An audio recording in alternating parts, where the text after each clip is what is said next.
Hi folks, welcome to Thursday's Look with Luke. We're now on to this amazing scene where Mary visits Elizabeth. And there's an item here that directly impacts some very sad news that we got today. But let me just read the verses first. We're going to look at 39 to 41 and then to 42 actually. At that time, Mary got ready and hurried to a town in the hill country of Judea, where she entered Zechariah's home and greeted Elizabeth.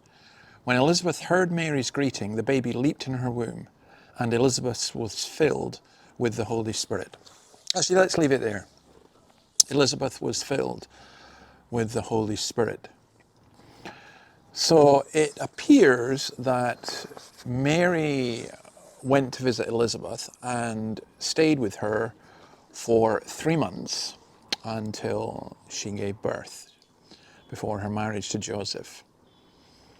The home, we think, is around 80 to 100 miles from Nazareth and would have taken about 3 or 4 days. It was the land of the tribe of Judah, but Mary was in Palestine and went from there to Judah. So this greeting is an extraordinary greeting. She entered Zechariah's home and greeted Elizabeth. Now this was normally a very formal thing. We don't do that so formally. Now Elizabeth, before she could respond, this is the amazing thing, that the child in her womb leapt with joy. Now you can argue that an emotional experience of the mother can cause a movement of the fetus. That's not what is being argued here. This was a miraculous expression of the unborn child,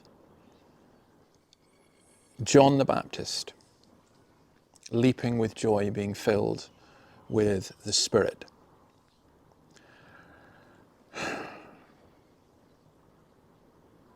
Why did I say that was so significant? Because today I watched a video of people in Ohio jumping and dancing for joy that they would be allowed to kill John the Baptist in the womb, and they would be allowed to kill Jesus in the womb. In fact, as a teenage mother, Mary would have been a prime candidate, and Elizabeth, as an older person, would have been a prime candidate. After all, we must be concerned about the health of the mother. I have watched with absolute horror as President Biden, who's supposed to be a Catholic, goes against all his Catholic doctrine and rejoices in this. And as Kamala Harris refuses to recognize that there is another human being involved. In fact, there are at least 2 other human beings involved, and only talks about one. I watched horror as a supposedly civilized country like the United States, people start saying that being able to kill your own baby is healthcare. It's not healthcare. It's the very opposite. I guess Herod was into healthcare when he killed 2,000. Just unbelievably sad. And yet in this world of sin and sorrow, Elizabeth is filled with the Holy Spirit, and she's going to give expression to that, which we will look at tomorrow. But what a thing to pray for children. What a thing to pray for the child in the womb. It's possible. It wasn't just John the Baptist, also Jeremiah, from the womb I called you. There are people who've grown up and they cannot remember a time when they consciously did not know or believe or trust in God.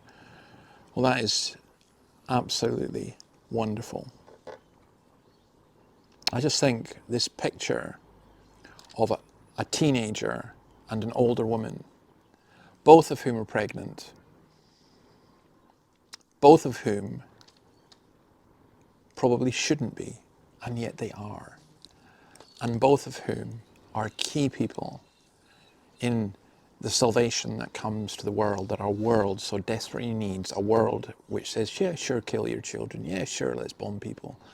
Yeah, sure, let's kill the old people. A world without Christ would be a world without hope, and because of Elizabeth and Mary, we have Christ. God bless you, and see you tomorrow. I was going to say that I'm going to put up tomorrow the link to the first sermon I did on Luke with Luke, and I'll put the links, all that in tomorrow as well. So anyway, see you on Friday. Bye.